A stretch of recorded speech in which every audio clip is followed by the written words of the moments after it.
अस्सलाम वालेकुम, मैं हूं शेर अफगन बुज़दार और आप देख रहे हैं मेरे यूट्यूब चैनल। आज मैं दोबारा उस फरसुदा निज़ाम के हवाले से बात करना चाहूँगा जिस फरसुदा निज़ाम के बायस पंचायती जिरगा ने राज बीबी को कत्ल करने और फ़रोख्त करने का हुक्म दिया था। आज मेरे साथ वो सहाफ़ी मौजूद है जिन्होंने उस वक़्त राज बीबी को इनके चुंगल से बाजियाब कराया जब ये राज बीबी को लेकर इनको कत्ल करने या इनको बेचने की साजिश करके बलूचिस्तान ले जा रहे थे। राज बीबी को तो कत्ल कर दिया गया। राज बीबी ने अपनी ज़िंदगी में अपने कातिलों के बारे में पहले ही बताया था कि उनको कत्ल करने वाले या उनकी कत्ल की साजिश करने वाले कौन लोग होंगे।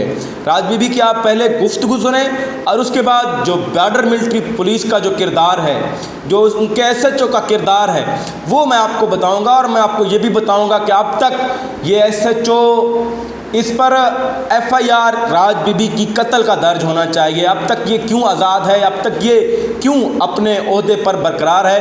पहले आपको मैं राज बीबी की गुफ्तगू सुनाता हूँ, आप वो सुने, उसके बाद हम बात को आगे बढ़ाते हैं। ये सुने। सरकार भी मैं हर के गलवारी को मैं सरकार का मैं कुनेगा। अच्छा। हाँ मैं कुल दुश्मना मैं कोई यक्के सीने सलाह से आखिर में नक्शा। अच्छा। हाँ मैं मुझे ये मतलब शगा सरकार है मतलब ती में खस्ती नहीं। ठीक। हाँ मैं बच्चे में दुश्मना मैं बरात में दुश्मना मैं मर्द में दुश्मना ये कुल सलाह से आखिर में नक्शा गुड़ा मैं सरकार है दी। हाँ मैं थोड़ा सा मैं नक्शा दा बक्सो। अच्छा। हाँ मैं मेरे नक्शा मैं औलाद नक्शा का परखता। हाँ नक्शा का मैं कुछ तो गीले तो मैं कष्ट तो जब नक्शा मारने वो चीखे हमें जी कलो या चीखते होता तो ये आपको है तो शादी है कोई मेडिकल वगैरह है ना बाव ये चीखते ना अस्पताल जरूरत है नाम ना अस्पताल चीखते ना ये मुर्दा किन के ये का बड़ा पुछता है बोल रहा। हाँ अच्छा। हाँ ठीक है। तो PSI भ्रष्ट गए ये हमने तो बात कह रही है कि मेरे बेटे, मेरे भाई, मेरे हस्बैंड, मेरे जितने भी करीब के रिश्तेदार हैं वो मेरे जान के दुश्मन बन गए हैं। अगर मुझे कत्ल भी किया गया तो इनमें से कोई भी मुद्दई सरकार नहीं बने। लेकिन उसके बावजूद FIR दर्ज हुई है। आपने किन को मुद्दई बनाया है FIR में? FIR में अबू बकर को मुद्दई बनाया। अबू बकर कौन है? बुढ़िया का बेटा है। बुढ़िया का बेटा है। बुढ़िया ने आपके सामने ये वीडियो बयान आप देख रहे हैं, जब चैम्बर में इसने मीडिया से बात की थी तो इसने कहा था कि मेरे किसी भी बेटे को मुद्दई ना बनाया जाए। आप आ जाए, आपको मुद्दई बना देंगे, कोई ऐसी बड़ी बात नहीं है। आप बयान आप क्यों नहीं भाई? हमने तो FIR लॉन्च किया बस। आपने FIR लॉन्च किया? हमने दर्ज किया और क्या बताएं। बस आपने इनकी बात सुनी है, ये कह रहे हैं कि कोई भी है हम मुद्दई बनने ये कह रहे हैं कि हमने सिर्फ कानूनी कार्रवाई पूरा किया। ये पहले दिन से भी यही कह रहे थे। अब अगर इसने उस खातून के बेटे को मुद्दई बनाया है तो कल ये जाकर अपने बाप के हक़ में गवाही देगा, बयान देगा और इसका बाप छूट कर रिहा होकर बाहर आ जाएगा और इसी तरह इस खातून का जो खून है वो नाहक जाएगा। आपने दोजू बुज़दार की जो गुफ्तगू है, जो बात है वो सुनी है।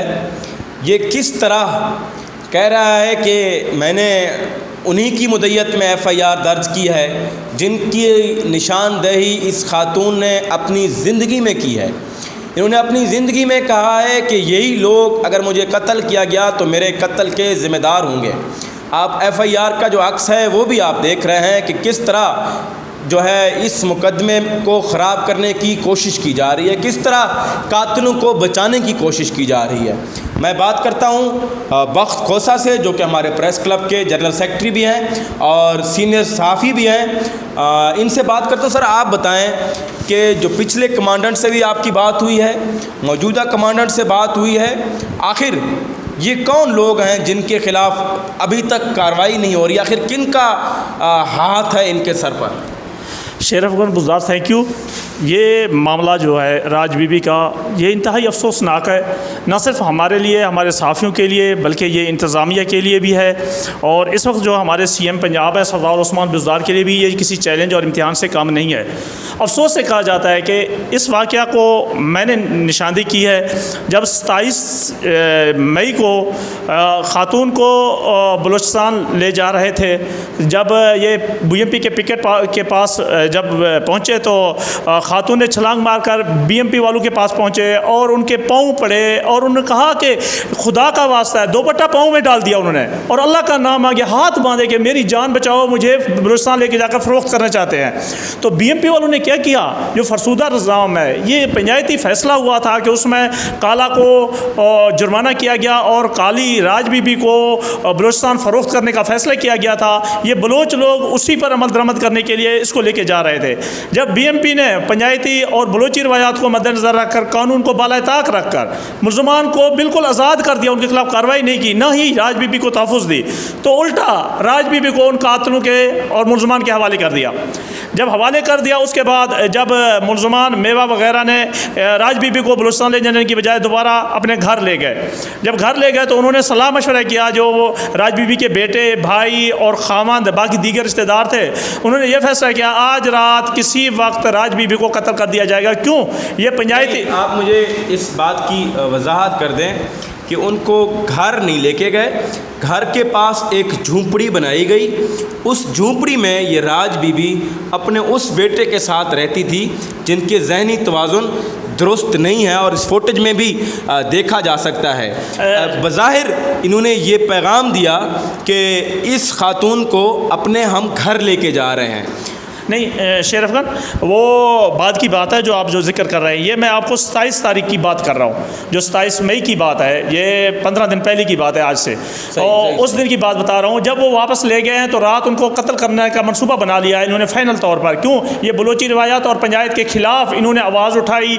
ये ना उनके हुक्म पर मानते हैं जो फ़ैसला है, ना ही ये फ़रोख्त होने के लिए बलूचिस्तान जाती है, और इन्होंने हद दंगा फसाद शुरू कर दी, बीएमपी वालों के सामने आए। मैं उस दिन की बात कर रहा हूँ आपको, जब ये बात आप ये कह रहे हैं कि पहले दिन 27 मई को इनके कत्ल की मंसूबाबंदी की गई थी। उसकी जो मुझे बजरिया मैसेज और टेलीफोन तकरीबन शाम 5 बजे के करीब मौसूल हो गई। मेरा ज़राया सोर्स है, उसने कहा इस तरह के ये रात को कत्ल कर रहे हैं। मेरे लिए एक बहुत बड़ी इम्तिहान की बात थी, मैं इंतहाई परेशान हो गया। मैंने उसी वक्त कायम मकाम कमांडेंट समीउल्लाह फारूक को कॉल किया, मैसेज किया, DSP को जो सर्कल अफसर हैं ज़मान लगारी उनको मैसेज किया, मैंने रसालदार एजाज़ लगारी थे उसको मैसेज कर दिया, मैंने तमाम जो मेरे जहाँ जहाँ पहुँच थी, जहाँ जहाँ मेरे ताल्लुक़ थी, मैंने सबको कर दिया। और लाइन अफसर को भी अलहदा कॉल करके बताया था कि ये खातून को बचाओ, खुदा का नाम मानोगे, इनको रात कत्ल किया जा रहा है। ये एक फरसूदा रवायात की वजह से ये कत्ल की भीड़ चढ़ रही है। यानी कि इस खातून को जिस रात ये बॉर्डर मिलिट्री पुलिस के थाने गई थी, जिस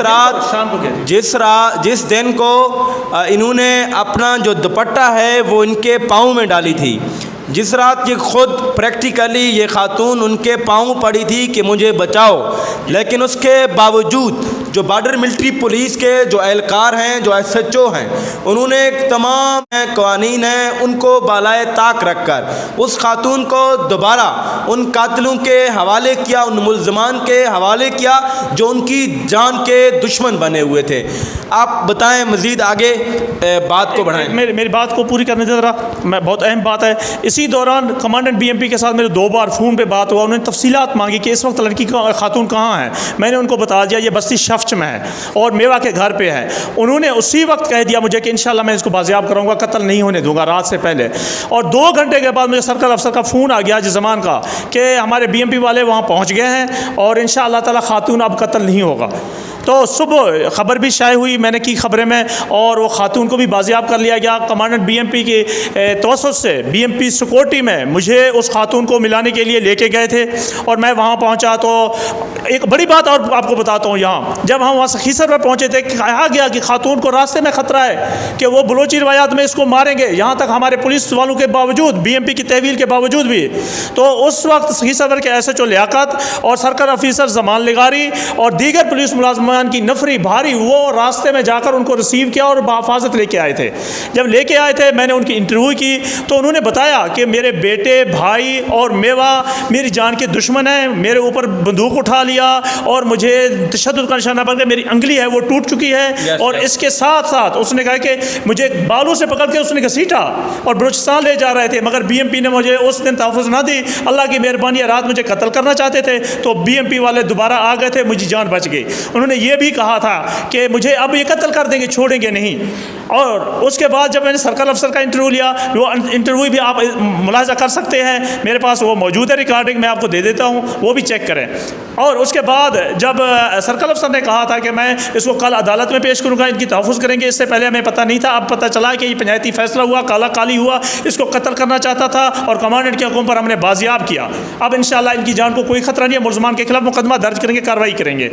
हुआ क्या, SHO जो है वो चंद दिन पहले तैनात हुआ, बल्कि वो एक सिपाही था, उसको प्रमोशन चंद माह पहले की गई, उसकी प्रमोशन के बाद उनको SHO शिप दे दी गई है। जो उसने क्या किया, चंद टक्कों की लालच में आकर दोस्त मोहम्मद बुज़दार जो SHO हैं थाना मुबारकी के, उन्होंने चंद टक्कों की वजह से 3-4 दिन तक ना ही खातून को दारुल भेज दिया, ना ही उनकी कार्रवाई की। कमांडेंट उस वक्त कायम मकाम कमांडेंट समीउल्लाह के पास पेश किया, उन्होंने दरख्वास्त दी और उसके बावजूद उन्हें कानूनी कार्रवाई का हुक्म दिया। लिहाजा दोजू ने न पर्चा किया ना कुछ। इस दौरान हम रोज़ाना खबर 4 दिन मैंने मुसलसल खबरें में शाये की, तो मैंने ये भी इंकशाफ किया कि उनको सफ़ेद कागज़ों पर अंगूठे ले लिए, उनका मुकदमा दर्ज कर से ग्रेज़ां हैं। इस दौरान SHO दोस्त मोहम्मद ने मुझे बताया था कि मैं सुलह करने की कोशिश कर रहा हूँ, अगर सुलह नहीं होगी तो मैं कार्रवाई करूँगा।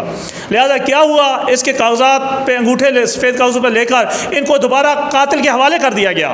राज बीबी को दोबारा कातिल के हवाले कर दिया, बल्कि राज बीबी ने यह भी इंकशाफ किया, उनकी वीडियो मौजूद है कि ज़िंदा होते हुए कहा था कि मेरे भाई, बेटे और खामद मेवा मुझे मारना चाहते हैं, कत्ल करना चाहते हैं, या संसार, ये लफ्ज़ भी इस्तेमाल किया संसार के, अगर मुझे ये सब होगा, कत्ल होऊंगा मैं, मेरा मुकदमा सरकार की मुद्दत में दर्ज हो।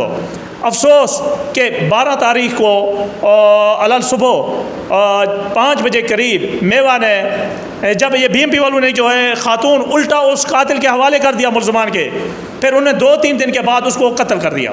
कत्ल करने के बाद मेवा ने जब कत्ल किया था तो उसके बाद BMP ने एक और कारनामा सर अंजाम दिया मुल्ज़मान को बचाने के लिए। वो ये है कि खातून राज बीबी ने अपनी ज़िंदगी में चंद रोज़ पहले खुद इंकशाफ किया और उसकी वीडियो मौजूद है, जो BMP वालों के पास भी मौजूद है, BMP अफसरान के पास मौजूद है। कहा कि मेरा मुकदमा सरकार की मुद्दत में दर्ज किया जाए। लिहाजा उन्होंने जो कातिल मेवा है उसके बेटे को मुद्दई बनाकर मुकदमा दर्ज कर दिया, ताकि जिस वक्त मेवा चाहे तो बेटा उनका बयान हल्फी देकर राजीनामा कर के उन्हें जेल से रिहा करें और आज़ाद कराए। इस हवाले से फिर बहुत अफसोस हुआ कि हम भी जितना भी कर सके उसके बावजूद हम कामयाब नहीं हुए, नाकाम हुए। मगर मुझे एक बात अफसोसनाक है, और इस वाक़या से 3 दिन पहले, क्योंकि कमांडेंट नए हमजा सालेक, जिनकी शोहरत बेहतरीन बताया जा रहा है, अभी नए हैं, हम देखेंगे कि आगे क्या करेंगे, उन्होंने भी 4 दिन गुजरने पर, यार 4 दिन बहुत बड़ी चीज़ है, ना ही SHO को मुअत्तल कर दिया, ना ही DSP को मुअत्तल कर दिया, ना ही कातिलों को गिरफ्तार कराया, और न ही मुकदमा जो है वो सरकार की मुद्दत में दर्ज कर सका। ये 4 चीज़ें हैं। और न ही इस दौरान भी इनको तकरीबन 7-8 दिन हो गए हैं, कत्ल होने से 4 दिन पहले भी ये कमांडेंट BMP लगे हैं, न ही उन्होंने राज बीबी को तहफ़्फ़ुज़ दिया। कि ये ऐसी सूरत हाल के बावजूद, जो वज़ीर आला का शहर है, आबाई शहर है, जहाँ पर इंसान की कीमत नहीं है, और ये चंद टक्कों की खातिर BMP फोर्स ने एक इंसानी जान को ज़ाय कर दिया। आप ये बताएं कि जो जिरगा था, जो पंचायती लोग थे जिन्होंने राज बीबी को फ़रोख्त करने, कत्ल करने का हुक्म दिया, जिन्होंने जो मुबैना काला है उसके ऊपर जुर्माना लगाया, और उसकी जो कमसिन बेटी है उसको वरनी करने का हुक्म दिया, क्या उसके ख़िलाफ़ भी कोई कार्रवाई हुई है उनके ख़िलाफ़? नहीं, ये मेरी कल मुलाकात हुई थी कमांडेंट BMP को और हमजा सालेक से। उसने मुझसे पूछा था कि वो कौन लोग थे। लिहाजा मेरे पास जो मेरा सोर्स है उसका मैसेज मौजूद था, मैंने उनको बता दिए कि ये चंद अफराद जो हैं ये पंचायत की सरबराह करते रहे, और राशिदा बीबी जो काला खैरू उर्फ खैर मोहम्मद, बिल्कुल, और उनकी बेटी राशिदा बीबी 10 साल भी वन्नी कर दी गई 60 साल मेवा के साथ। और उनके बारे में उन्होंने कहा है कि मैंने 2 इंक्वायरी स्टार्ट किए, एक तहरीरी, एक ज़ुबानी, क्योंकि और मैंने सालदार को भी भेज दिया था मौके पर, और मैं देख रहा हूँ कि ये क्या रिपोर्ट लेके आएंगे और मैं सख्त एक्शन करूँगा। मगर मुझे लगता नहीं है कि आज तक BMP वालों ने कुछ नहीं किया, क्योंकि BMP वाले खुद मुलव्वस हैं, क्योंकि ये पंचायती जिरगे, ये पंचायती फरसूदा रवायात को मज़ीद उस पर अमल दरामद कराते हैं, कानून के खिलाफ, कानून पर अमल दरामद करने की बजाय गैर कानूनी फैसला और जिरगा पर अमल दरामद कराना चाहते हैं। ये जी आपने वक्त खोसा की पूरी बात सुनी है। जिस रात ये वाक़या हुआ था, जिस रात इस खातून को उन कातिलों की चंगुल से आज़ाद कराया गया, उनको जब रूंगन से डीजी खान लाया जा रहा था तो बीएमपी को, बॉर्डर मिलिट्री पुलिस को ये ख़तरा था कि रास्ते में इस खातून को कत्ल ना कर दिया जाए, जिसके बायस उन्होंने सखी सरवर, रूंगन से लेकर जितने भी करीब के थाने थे तमाम की तमाम नफरी को बुलाकर बाहिफाजत इस खातून को डीजी खान तो लाए, लेकिन उसके बाद इस खातून को उसी एसएचओ के हवाले कर दिया गया जिसने उसको अब दूसरी बार जो है कातलों के हवाले करके आया है। उससे पहले भी यही एसएचओ दोजू बुज़ार पहले ही दिन इस खातून को कातलों के हवाले करके आया था। अब जो इस केस में पेश रफ्त है वो ताहाल कुछ नहीं है, ताहाल कुछ नहीं है। एफआईआर भी दर्ज की गई कातिलों के कहने पर, कातिलों की मुद्दत में, और इसके अलावा जो बॉर्डर मिलिट्री पुलिस के मुलव्वस एहलकार हैं उनके ख़िलाफ़ कोई कार्रवाई नहीं की गई। और बस वज़ीर आला पंजाब से हम ये गुजारिश कर सकते हैं कि वज़ीर आला साहब, आपके शहर में, आपके इलाके में, आपके तहसील में ये सब कुछ हो रहा है, आप खरगोश की तरह आंखें बंद किए हुए हैं। खुदारा आपसे मेरी इल्तिजा है, आपसे मेरी गुजारिश है कि आप इधर एक नज़र दौड़ाएं। पता नहीं बॉर्डर मिलिट्री पुलिस के मामले पर आप क्यों चुप साथ जाते हैं। मेहरबानी करें, मेहरबानी करें। अब इस खातून को आप ज़िंदगी में इंसाफ नहीं दिला सके, इनकी जान नहीं बचा सके, इनकी जान की हिफाजत नहीं कर सके। अब खुदारा इस मरने वाली खातून राज बीबी को इसके मरने के बाद तो इंसाफ दिलाएं, नहीं तो रोज़े महशर आपसे भी पूछा जाएगा कि आप हुक्मरान होकर क्यों खामोश थे। आपके पास इक़्तिदार था, आपके पास इख्तियार था, उसके बावजूद आपने क्यों कुछ नहीं किया।